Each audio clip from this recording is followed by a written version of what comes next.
welcome to Jaggi Honey Creations. Today we are going to do motorboat. The needed things are rectangle shaped thermocol, triangle shaped thermocol. This is important for motorboat. I am decorating this motorboat.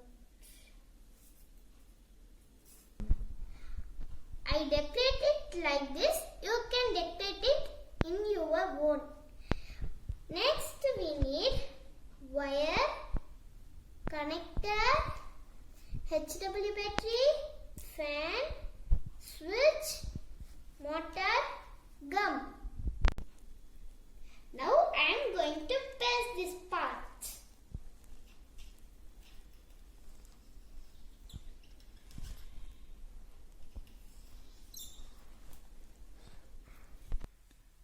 I have made this boat. Now I am going to paint this boat. Now my colorful boat is ready. Next I am taking DC motor and a fan. I am fixing the fan in DC motor. I take battery and connector, fix the connector in battery. Red wire I fix in the switch and black wire fix in the DC motor.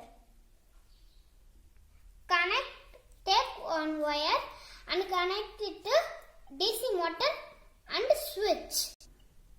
Now I am going to fix the connection in boat. Now the boat is ready. If you like this video, like, share, don't forget to subscribe. Thank you.